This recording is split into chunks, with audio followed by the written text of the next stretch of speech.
So the regime has resorted to more repression. That's why actually the Supreme Leader Ali Khamenei installed Ibrahim Raisi as the president last year in order to basically mend the tide. And Raisi, the president of the regime, is a person who was directly involved in massacring 30,000 political prisoners back in 1988, 90% of whom belonged to the People's Mujahideen Organization of Iran. From Iran show that more than 5,000 people are due to be executed. Some of them have been sentenced to death by stoning.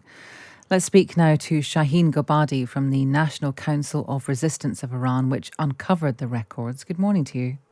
Good morning to you and your listeners. You're very welcome. This number of 5,000 or more than 5,000, is that unusually high? It's obviously, given the global standards, is very high, but one has to remember that the Iranian regime is a very, very gross violator of human rights. It has been condemned 68 times by the UN General Assembly and other UN bodies for its gross violation of the most basic rights of Iranians. And it has the highest number of executions per capita. You are dealing with a theocracy which has no respect for the rights of its citizens.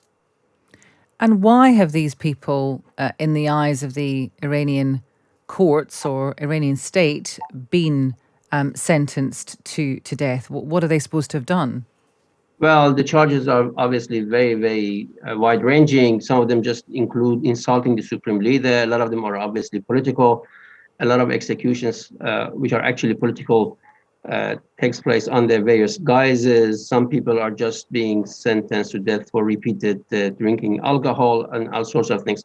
Let me explain to you how we came up with this information.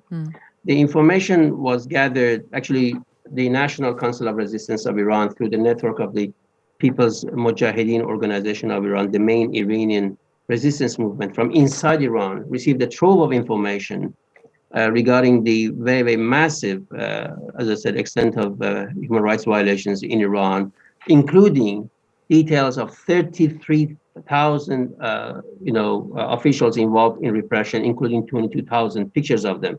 And the number you mentioned was only a part of this trove of information that was obtained from inside Iran as of late, and we have made it public. These figures, I mean, some of the information I have here would suggest that this is a problem that's getting worse. In 2021, Iran recorded the highest known execution figure since 2017.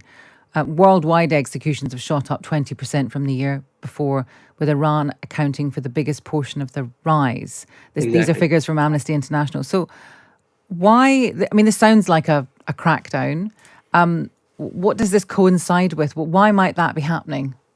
Actually, Iran has been seen of what has been very much unreported and underreported internationally is that Iran has been seen of massive, massive anti-government demonstrations for the past few years.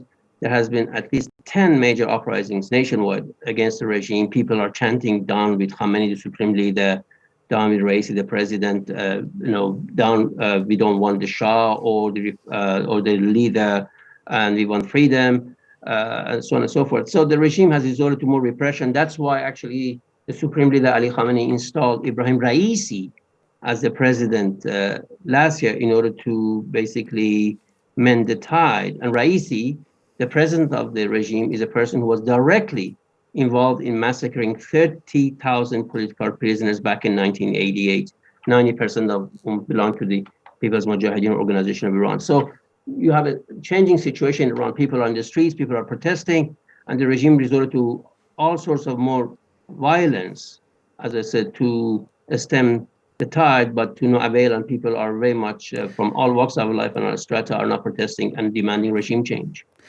What can you do, your organization do, apart from, shining a light on these numbers and bringing these to worldwide attention?